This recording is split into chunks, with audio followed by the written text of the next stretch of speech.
Hey, what is up, everybody? Welcome to the Guilty as Charged podcast, coming to you live on a Saturday morning. My name is Steven, and I am the host. And joining me, as always, is my good friend Tyler. Tyler, what's up, man? How you doing this morning? Doing very well. I'm a little sick of being trolled, but I also respect it. Making these different thumbnails like, oh, the Chargers don't have any linemen. And then like, poof, Mikai Becton. Oh, the Chargers didn't do anything. Poof, Najee Harris. Evan Ingram, all these news things breaking over and over again. But I don't mind because it's all good things. We already have almost 200 people here for a live Q&A in the morning to talk about Mikai Becton. So all doing well. Jorge, sorry, does not pass the handstand worthiness test. I don't know where that is, but that was like a Jim Harbaugh hire sort of thing. So we'll see. It'll get two thumbs up. 2 thumbs up, indeed. Yeah. Jorge really wants you to do a handstand. I think every signing he's asked you to if this is handstand worthy. Yeah. No. Financial commitment, maybe I'll do something, but not for a regular Mekhi Becton signing. Yeah. Mark Andrews? So Mark Andrews, maybe. Maybe. Booty short day. Not quite a booty short day. Yes, so obviously if you missed the news, the Chargers have signed Mikai Becton to a 2-year $20 million contract. Late last night, the Chargers completely snuck this in under the radar. There was zero buzz about this. There were no connections happening here. There was like a Tevin Jenkins visit to the Seahawks. That was really the only recent guard movement. And then boof, Mikai Becton signs with the Chargers late last night. Signed his contract, was at the Bolt yesterday. So this was completely under, the shroud of darkness, if you will. And now the Chargers are going to have a shroud of darkness along the offensive line. Nice. I assume that Mikai Becton, who is coming off the best season of his career at right guard, is probably going to stick at right guard for the Chargers and form the largest right guard, right tackle duo in the NFL with him and Joe Alt, who is obviously 6'8" and 320 pounds. Mikai Becton is 6'7" and 360. So it's a very, very large right side. And, we'll dive into a lot of the ramifications here. But your initial thoughts on the Mikai Becton addition to this Chargers offensive line? It is funny that Mikai Becton is over 6'7" and has to look up to talk to Joe Alt like next to him. That's crazy. Yeah. I can't wait to see the picture they end up taking there of those two guys together, because holy cow, that's got to be the at least the tallest right side. And if Mikai Becton's weight is still around like 360, it got to be the tallest and heaviest right side of a line I've maybe ever seen. It's ridiculous how big that line is. As far as the reaction to the signing, I was, like everyone else, very relieved. The title of the thumbnail going into this was like, are we running back the same offensive line? Yeah. And while I didn't think that was going to happen in the end, I thought maybe they were trending towards it being a draft pick. And there still could be a draft pick in here, of course, but I was thinking, like maybe they just think they're going to go guard in round 1, and one of Zion or Trey Pipkins isn't going to be starting, and that's kind of how you change up the line. But obviously they go with Becton here, and it makes sense for the identity of the team. Yeah. Clearly, I don't know if this is going to always hold for them, but clearly they don't mind taking a very big tackle and moving them to guard. Now, Becton already did that, of course, with the Eagles, so some of that's already there, but they tried to do that last year with Trey Pipkins. It didn't work. With Becton, you get proof of concept. It worked, specifically in the run game. And of course, with the Chargers' identity, like that's what they are trying to go for. You sign Najee Harris, you have your blocking tight end, you bring back other blocking tight ends. So, of course, you want to be better in the run game. And J.K. Dobbins was far more successful to the left side. I don't know why they ran it less to the left side, but he was far more successful to the left side, much less successful to the right side. So Dobbins was 5.79 yards per carry behind Bozeman and Zion, but 3.71 yards per carry behind Trey and whoever the right guard was at the time, and Bozeman. So they should be much better to the right side, and the Eagles' numbers to the right side were much better than the Chargers. With that said, it's the Eagles' offensive line, and it's Saquon Barkley. So naturally, yes, they are going to be better, but it at least indicates that Mikai Becton should be able to make this work for the Chargers. What they have to do now is Like the deal is solid. So 2 years, $20 million, solid deal, especially with the way things were trending. I mean, Aaron Banks' number like is insane to me. So Mikai Becton, I think the APY was a little higher than expected, but 2 year deal, like that's totally fine with me. Yeah.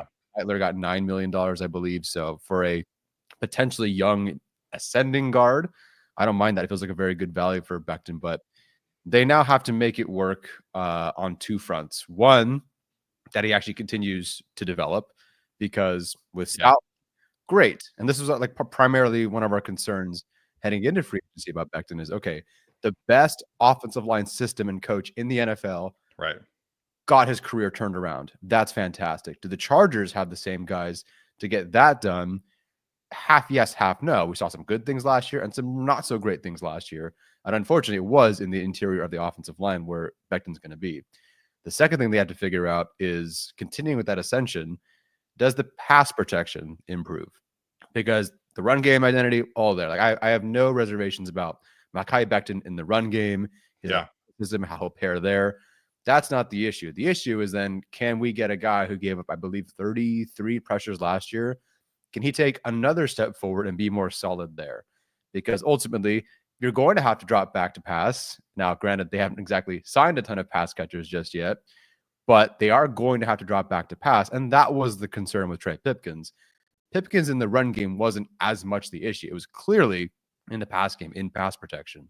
So they'll get better in the run game. I believe that for sure. Yeah. But can Becton, under this system, keep developing? And can he be better in the pass game than he was last year? I think another year sticking at right guard, I think that's completely fine. That can work. Going from Lane Johnson to Joe Alt is not the worst thing I've ever heard. You go from best right tackle to potentially the second best right tackle. So that's not bad. So I believe in that one too, but can they keep Becton going? Can they maximize this contract?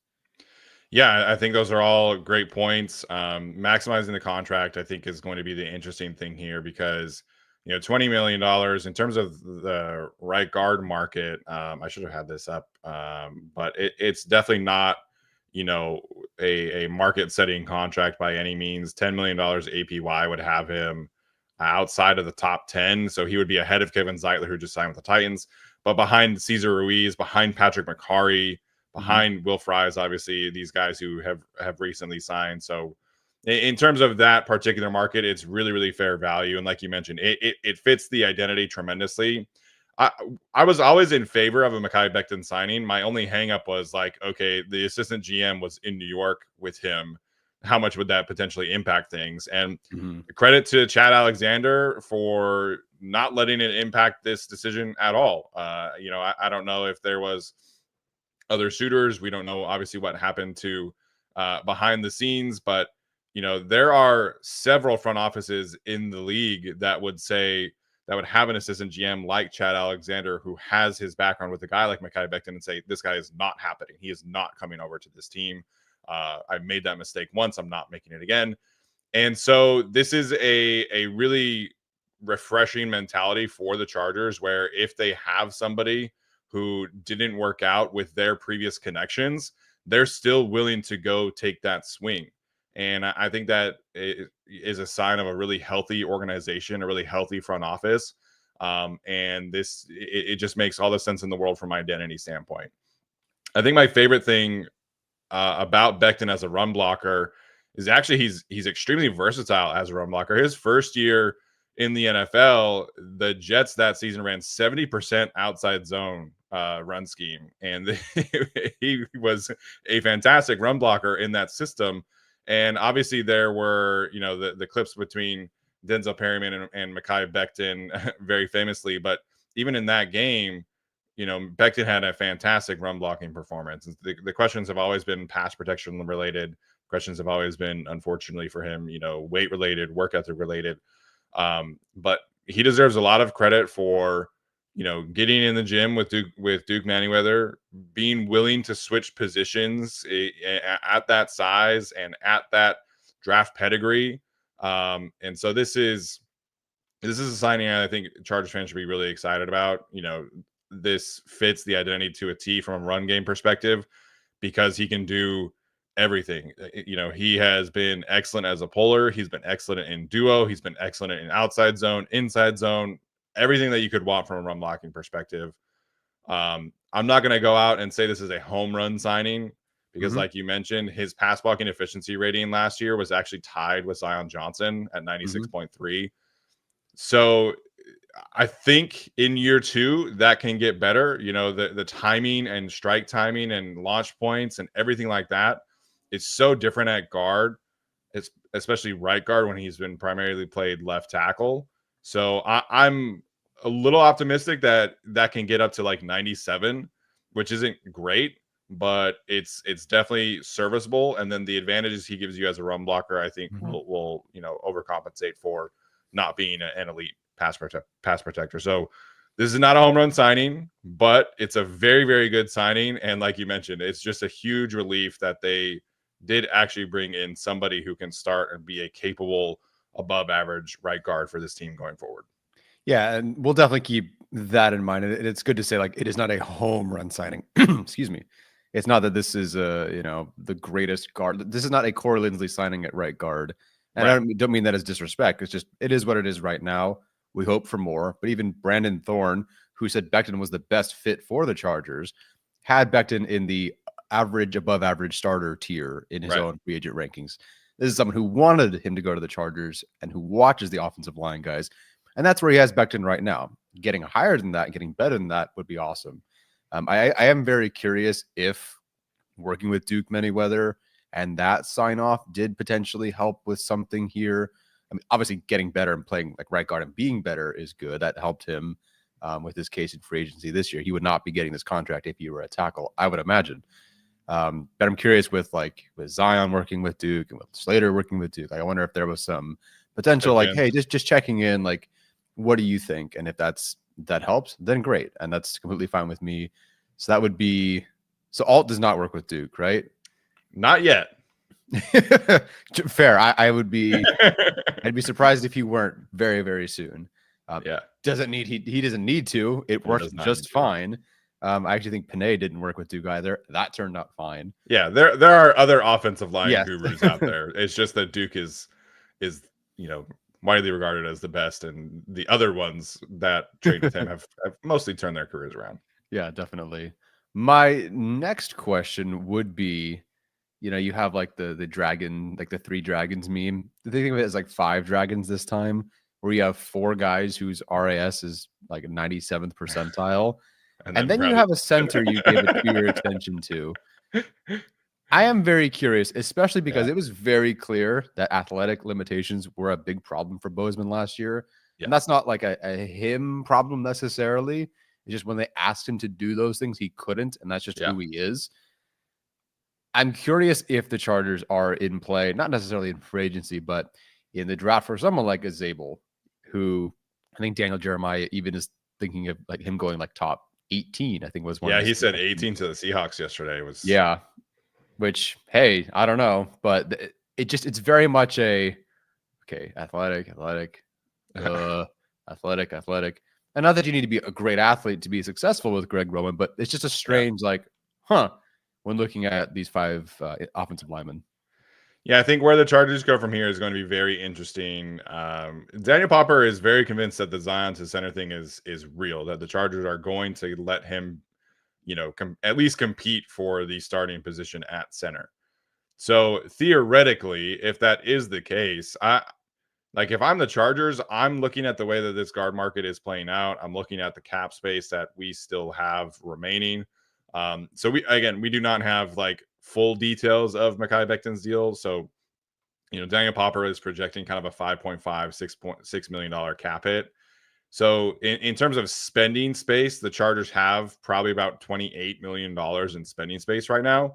They could still go out and sign like a Will Hernandez type who has played left guard in the past, or Tevin Jenkins. But that is, the health stuff with Tevin Jenkins, I think is just it's a little concerning for me, just with all the back injuries and knee injuries and things like that.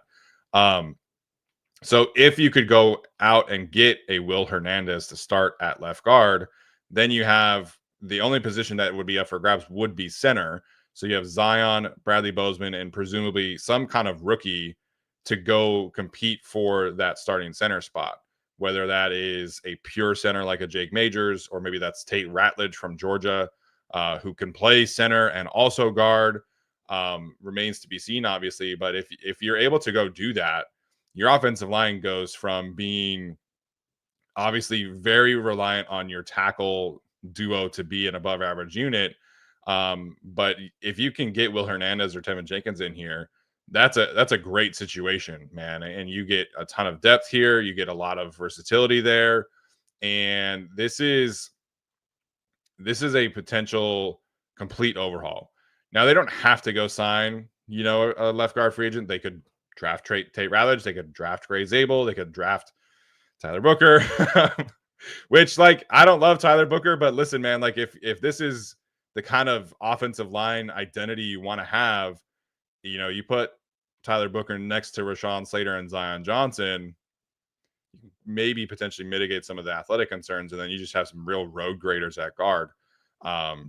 But whatever the case may be, I still would expect the Chargers to draft a guard, prospect who potentially has center flexibility in the first 3 rounds. This is the way that this team wants to play football. It just makes too much sense to go out and continue to solidify, the offensive line group going forward. So, they do have some space here. They still need a tight end, obviously. But if they went out and got another free agent to play left guard for them, I would not be surprised in the least. Yeah, especially with the way things are trending. Like, they didn't overspend in one particular direction. So if they just have to do a little bit more to get one final guy in the room, then fine. I don't know. I'm still negative Nancy on the Zion to center thing, actually. And I get it. But I think it comes down to the draft. And it's only a Bozeman replacement. Yeah. That's totally fair. The other questions that have kind of come about after this are obviously the futures of Jamari Sawyer and Trey Pipkins. I know people think that Trey Pipkins is this horrible offensive lineman, but it's really just not the case. It did not go super well at guard, but in terms of being a swing offensive tackle, this is a great situation for the Chargers. Yes, he has a $9 million cap hit, but if you cut Trey Pipkins, then you have to go find another swing tackle. You're just creating another roster hole, and you're not getting a better swing tackle than Trey Pipkins. So I understand the financial concerns are not ideal for fans, but Trey Pipkins as your swing tackle is pretty freaking good. And as much as I love Rashawn Slater, he has had some injury concerns. And so you want to have that swing tackle position solidified. And Trey is a serviceable starting offensive tackle in this league. And as a swing tackle, that's a great situation for him.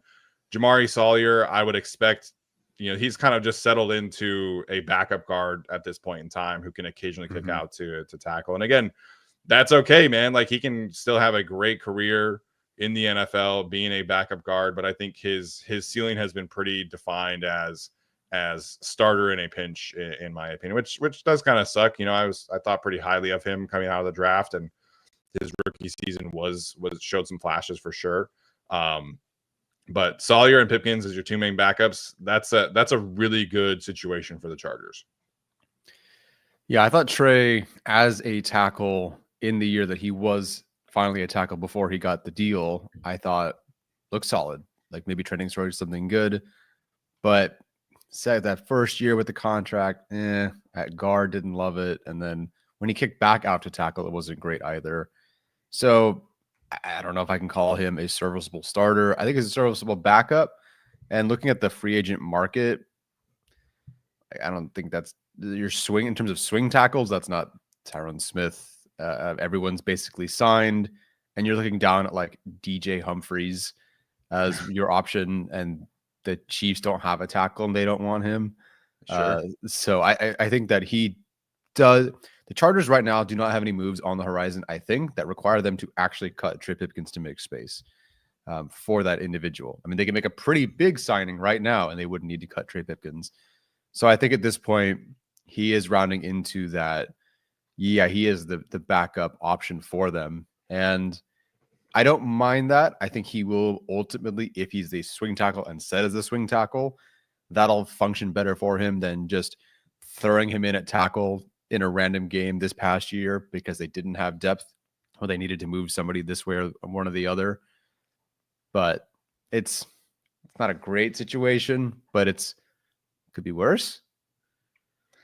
I don't know, man. I always thought Trey's tackle film the previous 2 seasons before last year were at least serviceable, and he had, it was a little bit of a down year in 2023 in terms of pass blocking efficiency rating, but it was 97.1 in 2022, which was top 20 in the league. Right. It was, this is a guy who has shown previously that he can start at offensive tackle in this league. And is it a great player? No, but 97.1 starting and playing 968 snaps, like that's a really, really good number. Even when he played left tackle did he play left tackle or was it right tackle? So he had 2 starts at right tackle this year. Against the Chiefs in week 4, he only allowed 2 pressures. And then in week 18 against the Raiders, it was 1 pressure. So, I mean, I will take that from your swing tackle all day long, considering that we are not too far removed from Storm Norton being your swing tackle and coming in and allowing like 9 pressures against the Cowboys. For sure. So I understand Trey as a starter is not a great player, but as a backup, as a swing tackle who's familiar with everybody on the team and who has the history, I think it's a really, really solid swing tackle at this point in time. Yes. Solid swing tackle. Sure. I don't just think he's a good starter. Yeah, that's fair. I would say average starter, which is, Dan Moore is an average starter and just got paid like $22 million at left tackle. So that's kind of where things are at with offensive tackle. Mm-hmm. Okay. Any other thoughts here, Tyler, as it pertains to the offensive line? Nope. Okay. Since we last spoke, the Chargers obviously have re-signed Taylor Heinicke. They did also bring in. Did we talk about the defensive tackle signings? Probably not, because that was Wednesday. No. So the Chargers have made some other moves, in recent days since we last spoke to you guys. Taylor Heinicke is back as the quarterback 2 of this team. Contract worth up to $6.2 million, which is a pretty significant backup contract, but that's kind of where things are at there. And then they have signed defensive tackles Deshaun Hand and Naquan Jones to 1-year contracts. And then Delshon Phillips, the linebacker from Houston, who is basically their Nick Niemann replacement, was signed as well. So, Tyler, any thoughts on the backup quarterback and the defensive tackles and backup linebacker? What a barn burner group of individuals there. I guess I'll start with backup quarterback. As we've mentioned, and you've mentioned several times, it gives the back end of the roster a chance to actually compete. I forget what I ended up posting the numbers as, but I think it was the 3 guys that weren't Simi Fehoko had 29 targets and 7 of them were caught. And I think only 2 were actually drops. So the backup quarterback play was not great. That was very much obvious in the way that Jim Harbaugh spoke and then Joe Hortiz handled the situation, bringing in this guy, cutting that guy, trading for Heinicke. Like it was not great. And while I don't think like Brendan Rice was like separating on every down or Cornelius Johnson would have made the roster because of Taylor Heinicke, it gives them an actual chance. It gives these guys an actual chance to make it. So that's great. It's an actual backup. He's an actual backup. He was even their leading rusher for a half that one time. That was really bad. Against the Chiefs on the one quarterback draw. Yeah, it wasn't pretty. But he gives you, even if for a quarter or a half, like if Herbert goes down and he needs a couple of series where they're taping his ankle, I trust Heinicke to get things going. Had some good plays last year. Like I think he genuinely could stabilize the ship in the way that Easton Stick did not. Did so in 2023, did not in 2024's preseason. So I feel good about that. The backup D tackles, I think, are backup D tackles. I think that they will be somehow very, very good. They're going to get paid like $10 million next offseason because Minter and Elson just do that for the guys. Yeah. And that's great. Still need a lot of help there, in particular in a pass rush situation. Still waiting for that to pop up, and that could very much well be in this draft. And with the linebacker, I don't have to watch linebacker prospects. There's your Neiman replacement. And this room Yeah. is pretty solid. There is a lot of special teams turnover. So Simi Fehoko signs with the Cardinals, Yep. Stone Smart with the Jets, and Nick Neiman with the Texans. Yep. So there's a lot of special teams turnover that with 3 players that played some of the most special team snaps. And presumably Thule's not going to be playing as much either. Correct. Exactly. Thule right now is a starter, and he better not be playing that much special teams. I think even if he's not the starter, he shouldn't play that much special teams, because he was one of like their 5, most playing guys. He played a ton of special teams last year. Yeah. So there's a lot of turnover there. Remains to be seen how they go out addressing that right now. But yeah. Yeah, with Heineke, I mean, Kevin brings up Luis Perez in the chat. Like, there was that game that Luis Perez completed like a go ball. It was like a fade to Simi Fehoko. And we all lost our minds. We're like, holy shit, like effective quarterback play of the preseason. Like, we didn't know what to do. So Taylor Heineke, like, I think with the doubts we have about Greg Roman, like whoever is going to be backup quarterback has to be at a certain level for me to feel like comfortable with the potential of a backup quarterback coming in for Justin Herbert. And in Baltimore, they always had backup quarterbacks who could run, whether that was Josh Johnson or Tyler Huntley or I forget the RG3 was there for a little bit. They had the kid from Oregon, and their ability to run was able to raise the floor. And so you have to have one of those two things. And Easton Stick theoretically could run, right? Like he's an athlete, but it was such a struggle to watch Easton Stick try to operate this kind of offense where you're really like going vertical. And if you don't have a certain kind of, arm talent and comfortability in the pocket, the offense is just not going to work. So, if you go back to the Kellen Moore offense around Easton Stick, it was a ton of quick game. It was a lot of slants. It was a lot of screens. It was a lot of just like get the ball out fast. And Easton Stick can do that. But Taylor Heineke is actually able and willing to push the ball downfield, hang in the pocket, do all that kind of stuff. He can escape and give you some mobility. And so it just is a comfort level that I would not have had otherwise. There were other backups they could potentially have gone out and signed, right? Like there are other ones who could do the same kind of thing. But Taylor Heineke clears the bar of what I feel like I need with this offense to comfortably run Greg Roman's concepts, where with Easton Stick, with Luis Perez, Max Duggan, all that stuff it was so bad in training camp when we were there, when Justin Herbert was injured. And it was impossible to get real evaluations of anybody. And you mentioned the stat about preseason reception. So Taylor Heineke back makes a lot of sense. I think this, especially after they traded for him, I was like, if you're going to trade for him, you might as well bring him back. Up to $6 million. I doubt he hits all of those incentives unless something tragic happens. But Heineke as a backup, I think clears the bar of what this team needs at backup quarterback. Yeah, this is the only time I'll say I hope he doesn't get any of his incentives, and I hope that he enjoys his base salary. Yeah. I was a little concerned they weren't going to bring him back because of the Jameis Winston interest, apparently. Yeah. I don't remember if that was Fowler who reported that one, but yeah, there's a reported interest in Jameis Winston, which, okay, like I understand they needed a competent backup quarterback, someone who actually step in and win you a game. And Winston is if you thought Heineke was polarizing, Winston is even more so, with 5 touchdowns or 5 interceptions, like whatever. Yeah. But I still understood that. But bring Heineke back, that makes sense. Clearly things worked out well during the season for them. They feel comfortable with him. So yeah, I'm happy. It helps with our preseason watch. It helps with our training camp watch. Yeah. And it should be good for these guys that they bring in. Could be good for Jalen Reagor, Yeah, 100%. The defensive tackles, I went back and watched some of their stuff yesterday and Thursday. Deshaun Hand is interesting to me. I think he's like a legitimately good run defender who does have some untapped potential there. Naquan Jones, I think, is a little less intriguing to me, but he's a decent option behind Tier Tart as kind of your starting nose tackle. It is very obvious that this defensive tackle room really needs to get some pass rush juice into it, especially Morgan Fox signed with the Atlanta Falcons on a 2-year contract there. So as it currently stands, Tart is really their only like decent pass rusher, which he's a fun, like when he gets going as a pass rusher, Yeah. it's really fun to watch, but that's like 2 or 3 reps a game. So as we kind of pivot more towards the draft, I'm never going to say no to Kenneth Grant, right? Like if he is on Yep. the board, I still think that's an option.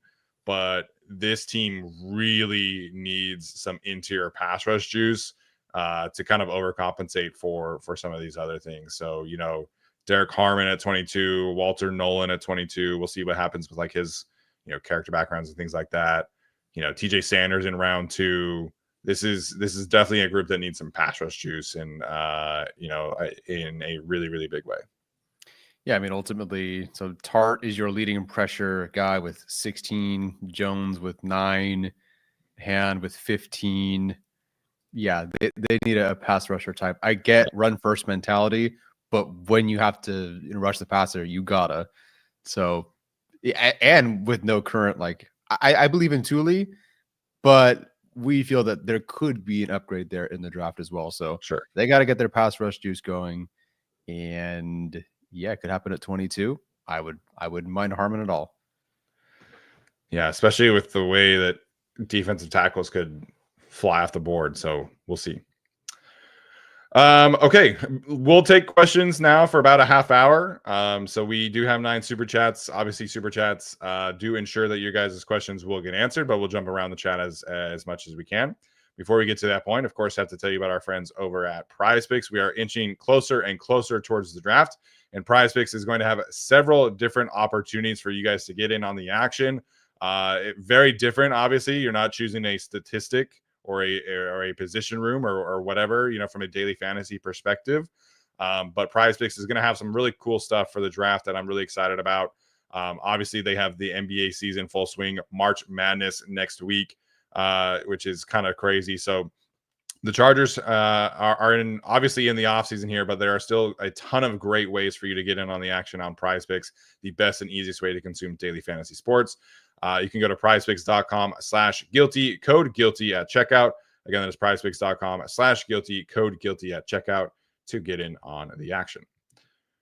Okay, let's get started with these super chats. Gary kicked us off, says, with the Becton signing, do you see either of these two scenarios playing out?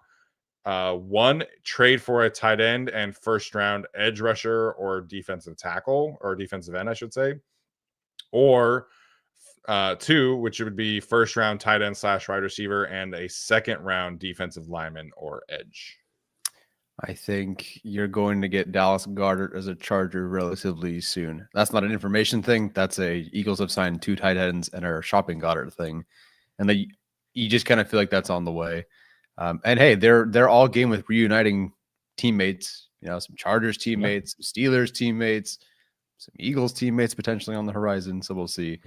But of those 2 scenarios, so trade for a tight end and then go defense, or take a weapon and then go defense. Both are good options. The first one, I think they're going to go defense in round 1. Yeah. The tight end thing is very, very interesting. So there was a report from a Ravens beat writer who is apparently really legitimate there, saying that the trade wins on Mark Andrews were really picking up steam. And he did respond to me and saying that the Chargers were one of the teams that were calling about Mark Andrews, which makes all the sense in the world, right? They have all the familiarity there.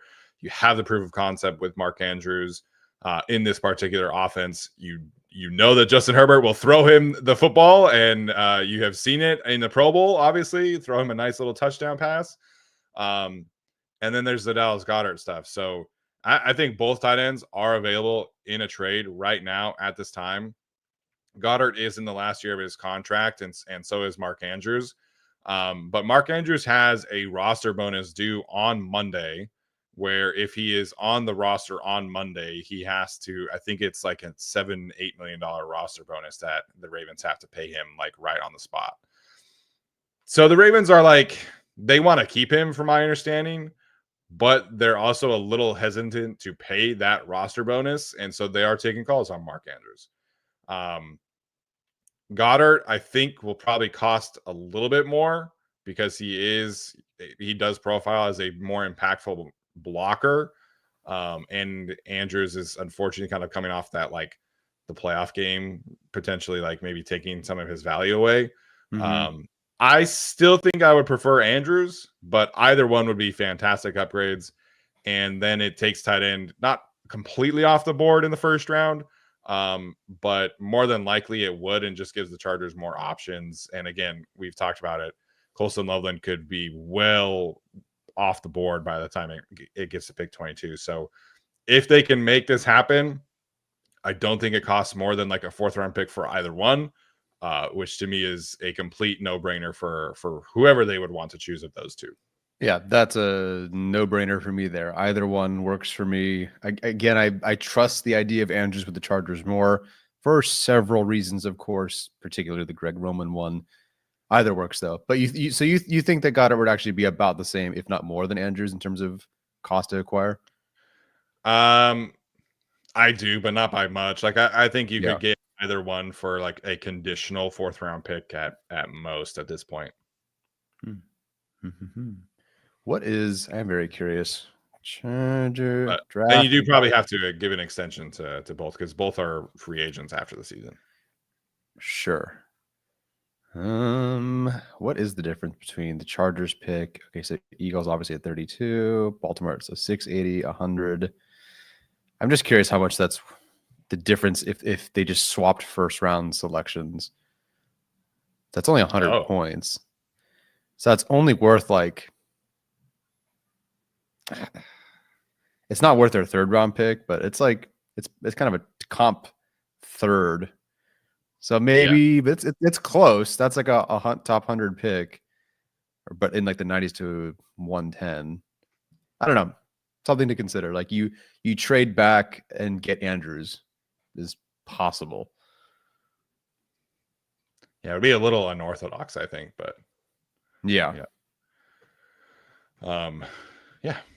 Leah Smith in here with just a simple woo. We appreciate that very much. Woo. Chargers did something. It was great. Trevor sent in a super chat saying, "Keep Tyler Booker off my team." Thank you, Joe. I love the pettiness there from Trevor. That's funny. I know we haven't heard from Dark Samus today. Actually, now that I think about it, the Chargers get a guard and haven't heard from him.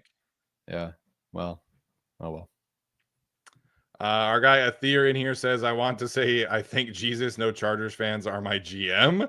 My team will be picking top 3 every year. LOL. Do get guard in round 1 like Booker." Defer back to Trevor's super chat there. I don't really want them. Like I get the offensive line thing, but I don't want another offensive lineman in round 1. No, I think they have more pressing needs at this point. Yeah. Trenches feels like the safe bet in round 1, but I don't think it's to me it's just like the difference between Tyler Booker and Tate Ratledge in round 2 is not that much. And I would just rather keep that 1st round pick and invest in a premium position like edge or defensive tackle or receiver. Corner probably not super in play. But I would even rather even with Najee Harris, I would rather take Omarion Hampton over Tyler Booker at 22. Jeez. Because I know that Omarion Hampton is to me, he's an elite running back prospect. Yeah, I know that the ceiling of Omarion Hampton is just much higher than what you're getting with Tyler Booker. Yeah. And the Najee 1-year deal does definitely still open that up, I think. Yeah, I agree. Nick Baker says, if we're able to draft Gray Zabel in the 1st round and put him at center, we would have all 1st round picks on the line. Yeah. I don't know if that's happened before. It's possible. For 4 of them to be guys you drafted would be pretty impressive. Yeah, for it to be 4, the Cowboys, I feel like might have that. At some point, maybe. When they had Martin, Smith, other Smith, and who's their right tackle at that point? Steele? Oh no, that was a while ago. Let's go to like 2017. Chargers Cowboys. 4521 said Falcons did it. So that's Matthews. Lindstrom. I should know this. Was Lyle Collins a first round pick? No, he had an issue with something. Oh, he was a free agent. Dang. Yeah. Okay. Travis Frederick. Thank you. Jeez Louise. Doug Free, was he a first round pick? We reached the part of the show where we're just naming off Cowboys linemen. The Cowboys had at least 3. Oh, Mac. That's right. Yeah, Alex. Yeah, Mac. Oh, McGarry was a first round pick. I didn't know that. Yeah, so the Cowboys back in the day had Martin, Travis Frederick. Was Ron Leary a first round pick? No. So they had 3 with Tyron, Frederick, and Zach Martin. Let me read off the Chargers 2019 roster, their offensive line. Let's see. 2019? Yeah, I got you. No, I know it's not that, but let's just see what Phillip Rivers is dealing with now that we're talking about potentially 5 first rounders. Trent Scott, Dan Feeney, Scott Questenberry, Michael Schofield, Sam Tevy. So the highest drafted player there was Feeney, right? In round 3? Round 3. Yeah. Yeah. Very different. Very different. Rivers still had 4,600 yards, man. A lot of interceptions, but God bless him. Yeah. I just don't understand, man. We've gone like full tilt where it was like they never invested in the offensive line to now they are going to overinvest, probably. Yeah. So it's just kind of funny. You get your ex and then you go full opposite side with your new girlfriend kind of deal. Yeah. Yeah. El Guapo says if we pick Keenan, does Ladd move to the Z? He would have to. Yes, he would have to. Yeah. Yeah. And again, the door is still open. Obviously, Jersey's still up there, so I don't mind. I'm still open to it. Just bring the gang back together. Go get I don't know, Danny Woodhead, and I don't know. Well, you can get I've forgotten his name. That's how long it's been. Who's the guy that Herbert threw to in his rookie year? Tyron Johnson. There you go. We can do all that. Or Jalen Guyton. Either one. What are they up to? Yeah.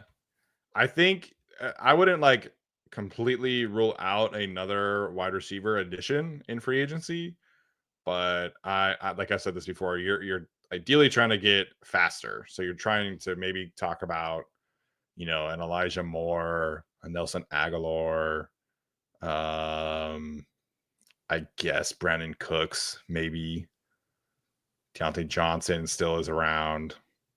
But yeah, the receiver group has obviously been picked over at this point in time. Yes. And then I think Andrew Berry, Mark Davis mentions Amari Cooper. Andrew Berry hinted that he's cooked or done. Matthew Berry. Sorry, not the GM. I'm sure Andrew Berry probably feels the same way. Correct. Fair. He traded for like a 6th-round pick. Yeah, so there's apparently a lot of rumors coming out of Indy that Amari Cooper's just been dealing with some injuries and has not been super healthy recently. Plus him and Mike Williams, like they would be the same role, right? Like you're not trying to get another X receiver. I think that's Mike and maybe like another young pick, but the Chargers need somebody who can win vertically with speed, to continue to open up space for Ladd, to continue to open up space for Quentin, for whoever they take at tight end. They need a speed player. And so, yes, I would love Keenan back for the vibes, but it would be very simple for teams to just crowd the middle of the field to stop the Chargers if you do not have a legitimate speed threat. And double team Keenan, double team Ladd, and then you're good. So they got to get some speed to open up things vertically. Theo with another one says that he picked the Chargers to win 14-3. I saw the show Steven and Tyler putting the roster together. I'm assuming. Yeah, he clarified roster. I want to apologize to no one. We still going 13-4. Oh, why the drop and win there? Why did we go from 14-3 to 13-4? I sense doubt. Fear leads to anger, and anger is the path to the dark side or whatever. All Fear. that. What's wrong, All man? that. Hey man, 13-4 would be a great season. I do need Colin Cowherd to stop talking about the Chargers the way that he is right now. If anybody missed it, he has the Chargers winning the AFC West next year.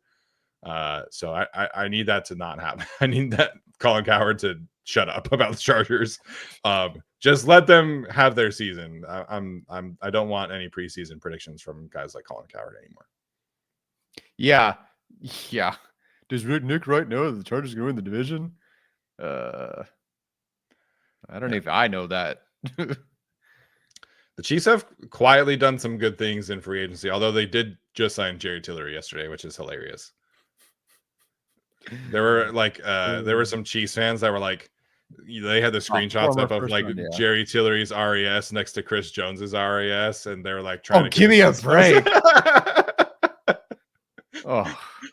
I was laughing so much because usually when like an agent like sends a tweet to one of the reporters to tweet out, it's like very positive, right?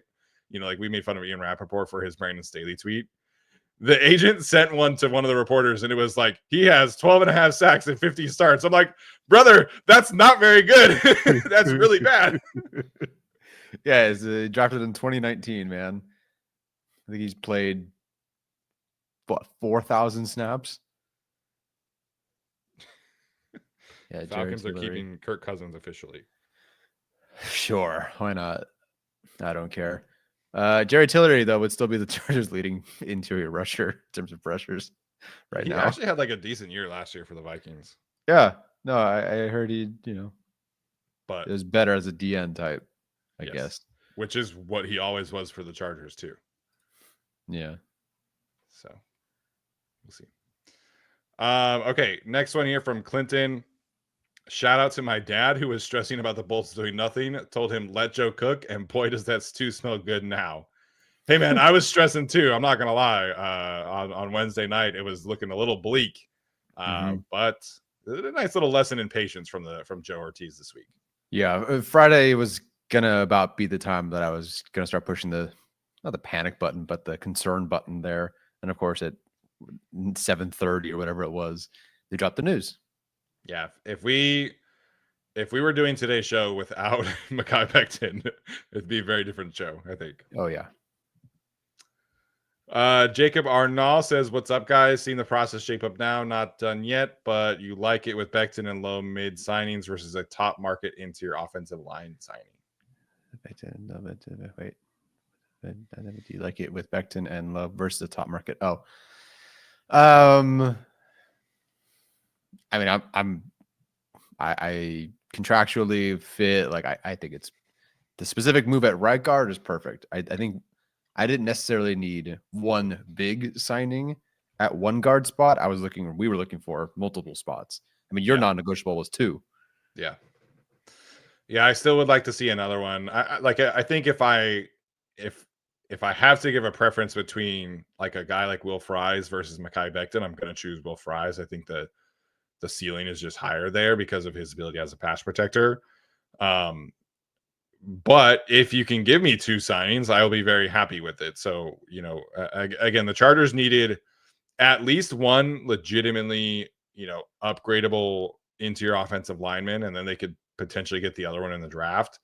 So Mikai Becton, it's a very, very good signing, given where the roster is at, given the scheme fit and all that good stuff, physicality, play style.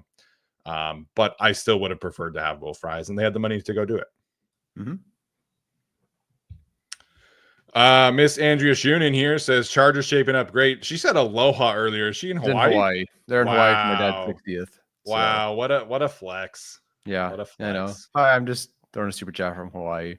No problem. It was like 7:30 in the morning over there when she sent that. So hopefully you're enjoying breakfast with a sunrise. Yeah, what part of Hawaii are they in? I know they're on the Big Island. I don't know specifically where. Kona. Nice. Big Island is a lot of fun. Yeah. But we appreciate her jumping up early and sending a super chat as always.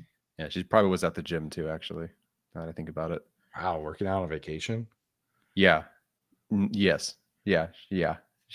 Everywhere I've been that she's been on vacation, she will go to the gym. Respect. Yeah. Respect. Michael in here says, are we going to get tight end and transfer Andrews? We talked about this a little bit ago, but it does sound like the tight ends are available. The tight ends, I should say, Mark Andrews, Dallas Goedert. I think there's a pretty good chance that one of those two ends up a Charger next week. Like I'd say 35%. 36%. Okay. Price is right at you. Price is right at me. All right. Sounds good. Thomas with a simple lightning bolts. We appreciate that. Jumping in here, Thomas. Thank you, Thomas. Nick S says trade for Andrews and Colston Loveland at 22. Yes or no? No, at that point, especially if they trade for Andrews and they give him an extension, you should go make that work. Yeah. I think if you trade for Andrews or Dallas Goedert, you're probably talking about, a day 3 tight end flyer. And then like next year, you can maybe see if you need a long-term tight end at that point. But, with Mark Andrews and Will Dissly, you're really covered at tight end. Like I know that there's a lot of negativity around Will Dissly, from the playoff game, but he still had 500 yards receiving last year, man. Like that's a really solid tight end too, from a pass catching standpoint. Gives you a ton of flexibility with, Tucker Fisk being the run blocker that he is as well.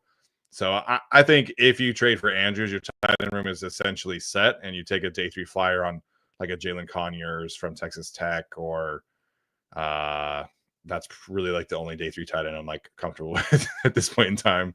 But yeah, day 3 tight end is probably where you're at if you get Mark Andrews. Yeah. Heck, man, I don't even think you need to take one at that point. Yeah, so you'd have your 3 tight ends. You could, right? And you have Matlock as like a pseudo fullback, H-back type too. I think if Stone Smart were back, then it's a done deal. I think with him being gone, I think that opens it up still. But like you said, day 3 kind of could be anybody, more special teams. I am really bummed they didn't bring back Stone Smart. He took all the time to develop him. You saw him in a 4-game stretch absolutely crush it. Then you gave him no targets, and then he's gone. Yeah. So unless he really he knew, I don't know. He probably was looking for a better opportunity, which is it's hard to fault him. Yeah, right. More pass heavy offense and potentially more targets. It was just confusing all year long that the only time we ever really got Stone Smart reps is when Will Dissly was hurt. Like even when Hayden Hurst was hurt, it was still like he was barely playing. So I was there at the press conference when Greg Roman compared him to Delaney Walker, and I was like, "Ooh, that makes like a lot of sense." Like, gets you a little excited about, his future. And then they refused to use him, and now he's on a different team. So yeah, Stone Smart would have been nice. Would not have cost them very much. I don't even think that the Jets have released like his specific contract details, but I can't imagine it's more than like 1 year, $2 million type. And the Chargers probably should have just tendered him at that point. Yeah. I wonder if they told him, we're going to go get another receiving option, so you can't have a role this year. Yeah, not the worst thing in the world. Justin says, I'm surprised that the Becton signing was under the radar until he actually signed. Yeah, man, those kind of signings are very rarely as under lock and key as this one was. Ian Rappaport he tweeted after the Chargers had officially signed him. Like after he signed his contract, Ian Rappaport was like, yeah, here's a deal, breaking news. It's like, usually you get, a little bit of an advance, at least kind of morning advance. So, they did not have any leaks because you have to book a flight, you have to talk to the agent, everything. So, and nothing leaked out at all. So, bravo to the Chargers front office there. Yeah, I mean, he was at the facility and signed last night. It wasn't even just they signed him. We'll get him in on Monday. I mean, it's like he walked in there. Yeah. So they beat the Twitterverse, which is kind of crazy. SK2408, do you like Elik Ayominor as a day 2 wide receiver target? Do you think wide receiver is still in play on day 2 with Mike back? I doubt we go wide receiver day 1. Is it okay? So do I like him as a day 2 target? Yes. Is it in play on day 2? Yes. Will they go wide receiver day 1? Yes. They could, is what I'm saying. Not that I think they will. With Mike Williams, I think that now my attention shifting to defensive line, or at least, yeah, defensive line in the first round, or tight end at this rate, I guess. But I don't mind. Like, unfortunately, Mike Williams isn't going to play all of next year, and so you can't go, oh shoot, okay, now we have 10 games left in the year, and Quentin Johnston is your new X. You can't do that. Yeah. So I do genuinely think it is in play on day 2. Yeah, day 2 is the sweet spot for me, specifically like at pick 55. Like I think there's some really good opportunity there to get a receiver at that point in time. Minor, I think he's still in play, but I think he's less in play than somebody like a Jaden Higgins, somebody like a Jalen Royals. Like you're trying to get different kind of body types, different kind of roles, while also giving yourself insurance in case Mike does miss time. So him and Minor, that's a little too redundant for me. But I do like him quite a bit as a prospect, and he definitely does fit like what I think this team would want at wide receiver. But he's like an X only, whereas Higgins can do kind of X and Z. I think he could play in the slot a little bit. Jalen Royals can give you Z and slot. Jalen Noel can give you Z and slot. Both of those guys would be, vertical threats as well. So I think you're trying to be a little bit more diverse at that point in time. But I do really like Minor. And if they had not signed Mike and signed like a Darius Slayton, then Minor would definitely be a guy that I would be pounding the table for. Yes. I'm sorry. I just saw this random question. Who the hell is Tyler? I don't know. I think this guy has been in the chat like all day today too. So thanks for watching a podcast of guys who you don't know about, I guess. Yeah. Hi. Hello. I'm the Asian one of the podcast.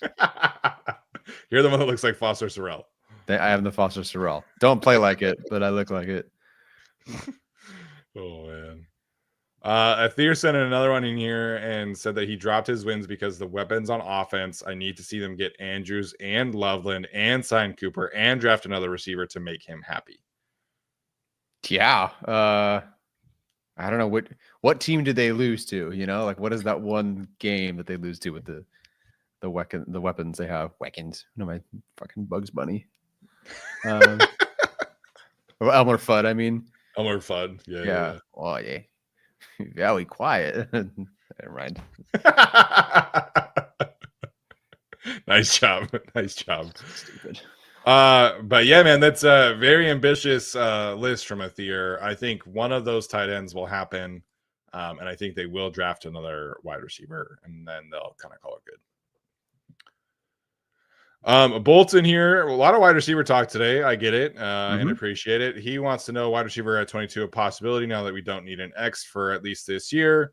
The value is in Golden, Burden, Egbuka with Ladd as the duo for the future. So I actually do think that Burden is probably not in that group, just because like him and Ladd in the slot, like Burden is essentially a less refined version of Ladd. Like they're very similar stylistically. So Golden and Egbuka, I think, are definitely in play. I still lean Egbuka of the two. I think he's a much more well-rounded prospect. I know he played in the slot in college, but he profiles as a Z, at the NFL level, in my opinion, and can give you that vertical stretch as well. Golden, as we've talked about, is just a really tricky evaluation for me. Like he ran a 4.3 and does not look like a 4.3 kind of receiver on film. So he's a good player. I like him, but that would be more of like a trade down situation. Whereas Egbuka, if he's there at 22, I'd be very comfortable taking him. Yeah, I really like Egbuka. Watching him, it would have been like that's the McConkey of this class. Yeah. So, and I don't mind two of those. Yeah, there's been some decent buzz online that several teams have Egbuka as wide receiver 1 in this class. And honestly, I get it because McMillan is very specific to, your kind of style. Like not every team is going to like a 6'4", 220-pound wide receiver who's not super fast. I I still think he's like a 4.55 kind of guy, which is plenty fast enough for his size. But there were rumors during the combine that he's like a 4.7 guy, which I just don't see. And then you have the whole like Travis Hunter thing. How much is he going to play receiver? So I understand why some teams have Egbuka as wide receiver one. I think he's a really great wide receiver prospect, and he's just had the misfortune of playing next to Marvin Harrison Jr. and Jeremiah Smith, who are like two of the best receiver prospects ever. But Egbuka's really, really good. I think he'd be perfect next to Ladd. Yeah, I think Ladd McConkey was the forgotten, like not Brock Bowers guy or whoever on Georgia, like everybody else on Georgia. And then it was okay. Yeah, it was good. So I think wide receiver is in play, but I think it has to be the right receiver too. I don't know. Kevin says when we go heavy package 6 offensive linemen with Sawyer, Disley, Matlock, Najee, that is the largest pound for pound formation in the NFL. Yeah, because Disley is 270. Oh, he's not that big. I can look it up. I thought he was. Obviously, Matlock is 300 pounds, although he might slim down a little bit this year. It looks he like looked slimmer, yeah. On Instagram, he was posting some videos the other day. He looked like he was a little slimmer. So 262. Big guy for Disley. Large human. Yes. And Fisk is also a large human. He's like 280. So yeah, Fisk is absolute big. brick. Yeah. Tucker Fisk.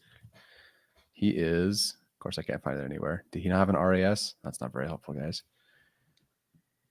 I got nothing.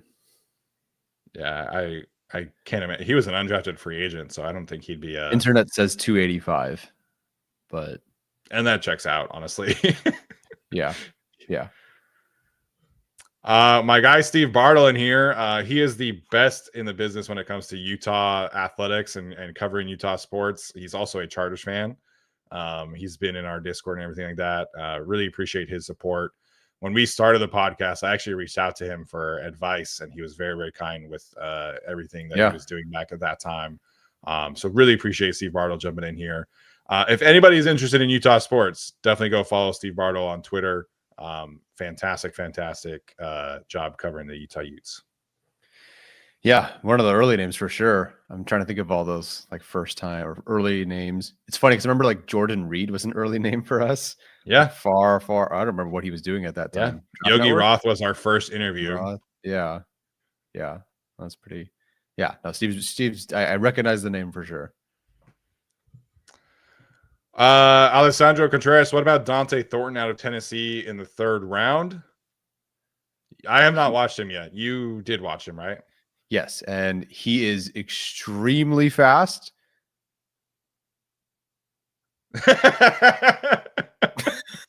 So he's Jalen Hyatt?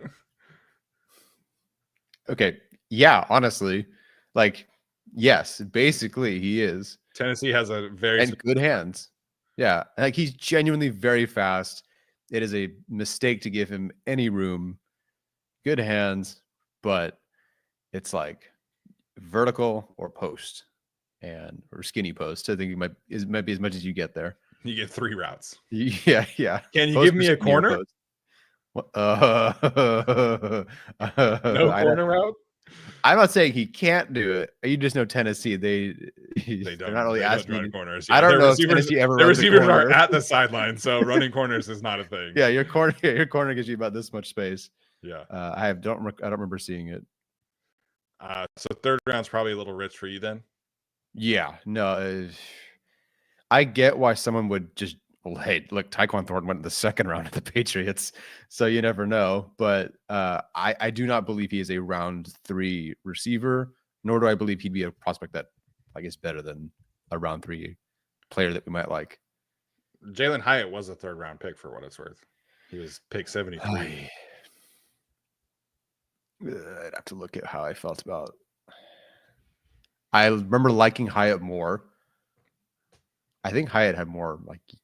I don't know. Thornton's numbers are great, and technically his yak is very good too. But it's more like I caught the ball deep and I ran for 30. I think Hyatt had more like actual after the catch juice. But yeah, I would. That's a day 3 pick. So round 3, don't think so. Although if someone's like, "Hey, go for the traits," okay, sure. Yeah, Thornton is like 6'5" as well. But as some people pointing out in the chat, Kyle Williams, Torrey Horton, those are probably guys I would prefer over him just based off of like play style.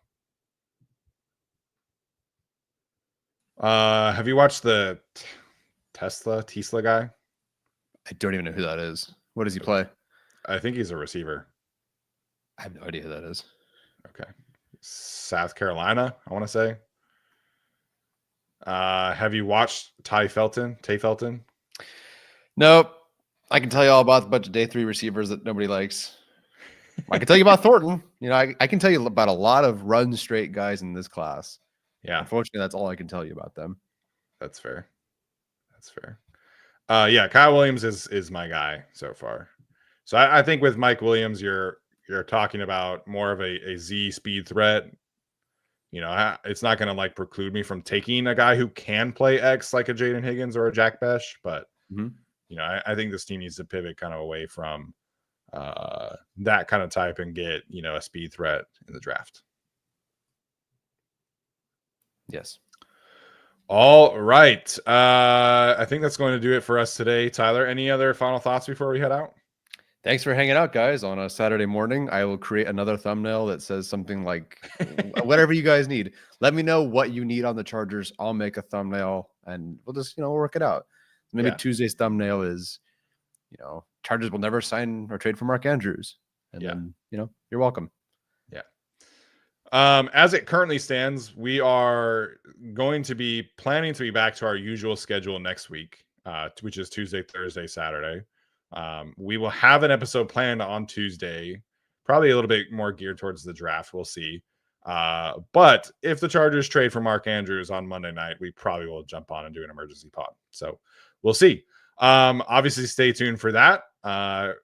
We are zooming towards the draft. I can't believe that we are, you know, about 6 weeks, I think, away from the draft. So we're going to dive fully into that experience over the next few weeks. Last year, we did a lot of, I think, great episodes of kind of deep diving of where the Chargers could, you know, get some value, where they could find some stylistic fits. We'll have a Harbaugh guy episode as well, you know, going forward. So a lot of fun stuff. We don't have to watch linebackers, which is great. We don't have to watch backup quarterbacks, which is great. So appreciate Joe Ortiz for doing that for us. But nonetheless, we will have a lot of draft content for you guys coming over the next 6 weeks. All right. Appreciate you guys so much for tuning in. This has been another episode of the Guilty as Charged podcast. We'll see you next time. As always, bolt up.